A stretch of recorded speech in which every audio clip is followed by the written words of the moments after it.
Someone's afraid you're going to ghost them after what they tell you. It's time for a change and they want to leave a situation. I'm not getting that it's romantic necessarily. You have rejected them before, maybe ghosted them before. Fear is holding them back. They want to change, but they also don't want you to reject them. You know who it is if it's for you. Someone came into your mind. They feel like they finally just won you back. And this could be a past situation, but it's the energy of someone who thinks they just won you back, but they're afraid they're going to lose you again, and they don't want to. I want you. You were the one who got away. It's okay. 2 cards with fish. I just got like you're a slippery fish. Like they tried to get you with their bare hands, and you just flopped right out and went back into the water. That's what they feel with you. I wanted things to be different. They feel like this is beyond their control. There's some kind of situation that got out of hand on them, and they don't even know how to explain that.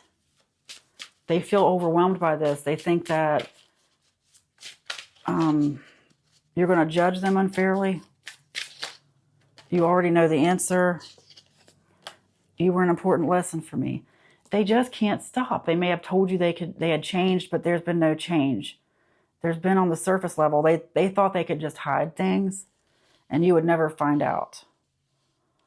I'm going to spill tea. What's this lesson about? Like, let's get some more clarity here. It could be romantic. For some of you, it's not necessarily a breakup, but they want to let you know about a major purchase.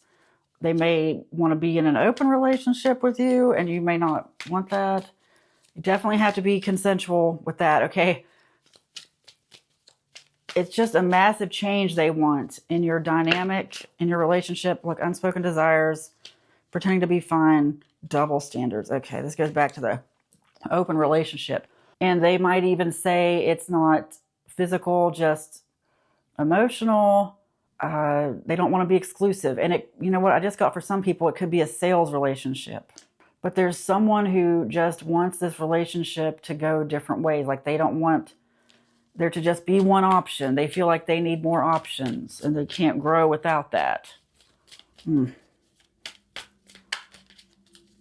They feel like the standard, look, two-faced, standards apply to them, but no one else. Double standards. They're not really telling you what their desires are.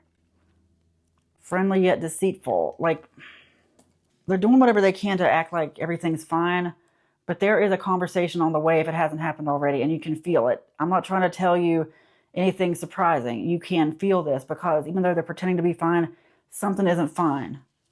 Your intuition knows. Your intuition has warned you. Ask for signs. Ask for very clear signs because time for a change came out. Like it's something that could really affect you.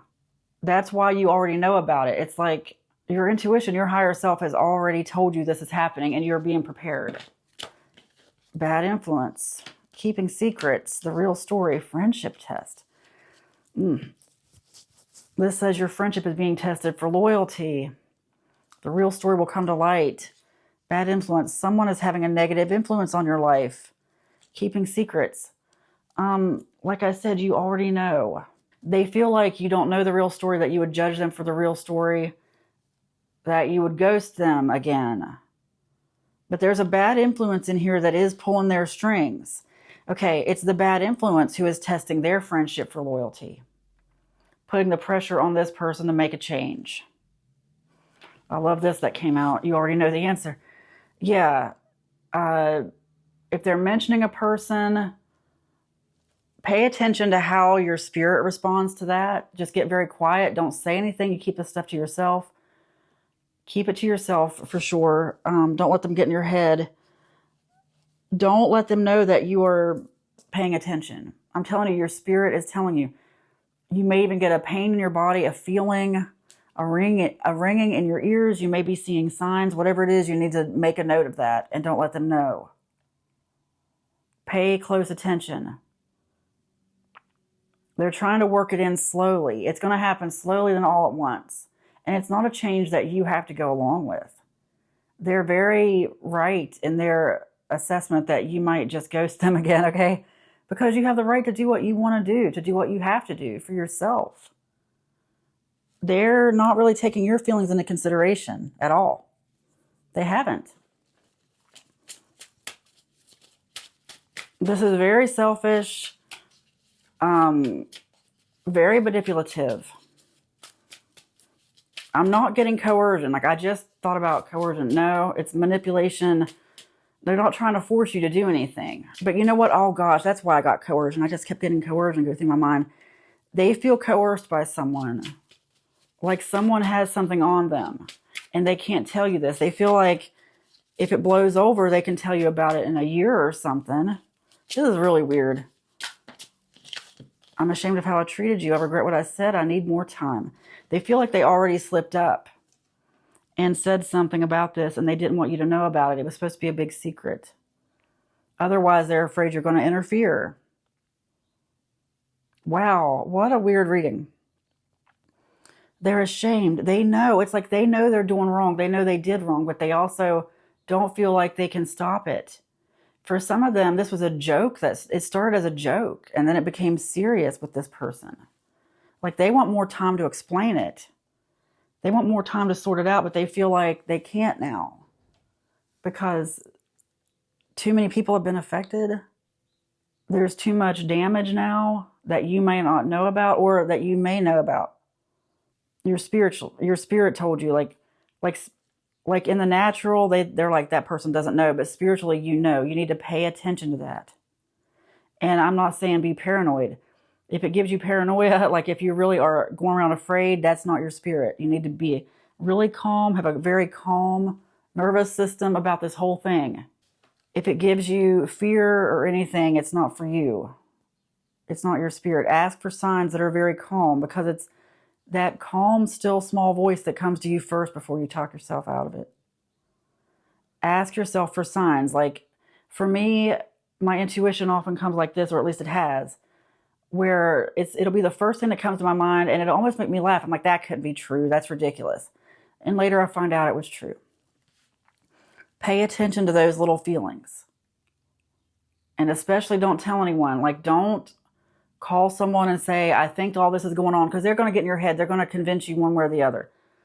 This is for you, for your intuition. Otherwise, it doesn't work. I'm telling you. This too shall pass. You naturally protect people. See, that's the real reason they haven't said anything, because they're afraid they're not going to be protected by you. They're afraid this time it's going to really be over, because before, even when you ghosted them, they felt they had your protection. Yeah. They felt like at some point they could come back. Like, you were gracious to let this person come back. Okay? You showed them favor. They were really blessed for that, because they don't deserve you. But you need to just go with your spirit. I'm telling you, this is for someone who you've wondered for years if this person was two-faced. Maybe not years, but it's been a long time. Might feel like years. Your spirit is telling you, and you are going to get confirmation. Okay? Money flows to you. Isn't that interesting? If this change is about money, about something that will affect your money, money is just a frequency. It flows to you easily. Don't let them make you angry over money. Let's manifest, pray that you get that money elsewhere, that you don't need to be tied to this person. The frequency of money is what you're putting out. Look, it's just a frequency. It's nothing to get hung up on. That's how you really get out of this matrix, because look, money is a big part of it. When you start living outside of money, by that I mean manifesting what you want, not the money to get what you want. Although it's okay to manifest that, because that just shows you what a matrix this really is. When, let's say, you need $1,000 and you manifest $1,000 and suddenly you have $1,000. It's just a frequency. But look beyond that. Like, don't get hung up on it. Like, if there's some bill you have to pay because of this person, manifest that the money's coming. I'm so grateful that this money to pay this credit card or this debt or whatever is coming, even though this person's not going to help me pay it off. I'm so grateful that I already have the money, because it's just a frequency. I know it doesn't feel that way if you're somebody who's hurting for money. Money can feel like the whole world, but I'm telling you, I've learned the hard way many times, especially when you get into that scarcity mindset, because I've been there. I know. I have been there, where you're just like, what money? And people tell you to manifest money and you get so frustrated. That frustration is working against you, because it's your nervous system that brings it all in. And I'm actually going to start doing I know I always say I'm going to do a course or a video or something, but no, I am working on something about this because I've had some massive things happen to me lately. And I just want you to know that really the secret to everything is a calm nervous system. Be calm and just let it flow, because that scarcity, that anger is just going to block it. I know it seems counterintuitive. Use it to your good though. Like if it means working towards something, like working towards something to make the money, work toward it joyfully. And guess what? That money will just come out of thin air. Like work as though you have it. Work toward it. And that's when the miracles start arriving. That's when it's like everything's accelerated. Because you might think, okay, I have, let's just, for an example, a $10,000 loan and you got to have it paid off within 3 years, okay? And let's say you take on an extra side hustle or do something. Save money to pay that off. And it was for this person who you don't even talk to anymore, okay? Let's say that happens. Guess what? The more you work toward it joyfully, you have more of a chance, and I'm telling you, this will happen, of people just giving you the money, of the debt just getting paid off, because it's just a frequency. But if you're living in that scarcity and anger, because I've had it happen to me before, if you're living in all that scarcity, oh, I'm so mad, I have to pay this, I have to do this extra work because of this person, they deserve this, they deserve that. Guess what? It's going to take you twice as long to get it paid off. I hate to tell you that. I've learned this. It's a secret life hack to the universe. If you don't believe me, there's a good book you can read called Your Wish is Your Command by Kevin Trudeau. You can follow him if you want. Excellent spiritual teacher, has tied up a lot of loose ends for me. Because I'm like, is this really what's happening? Yes, it is. So many amazing stories in his book about this. I know it's hard to believe unless it's happened to you, but I'm telling you, everything is coming back. Let go of this. Let go and let God, as they say. And God is the frequency of the universe that binds us. Unconditional love. Like God is you, is outside of you, is in you, is everything. It's everything. You are in control of this. But just release detachment from the outcome. Release your detachment. And just let it flow however it's supposed to flow. Because don't worry about how. Just worry about it's getting paid off. And when I say worry, I just mean focus on it. I don't mean the actual worry. Just imagine that situation where you're like, I'm so grateful that I was able to pay off this loan and I have no debt now. I'm so grateful it was paid off early. I just had a financial windfall. It was paid off early. Say that to yourself. Be grateful for it, and it will happen. I'm telling you what I've learned. This too shall pass, and money flows to you. It is spoken, it is written, and so it is. Amen.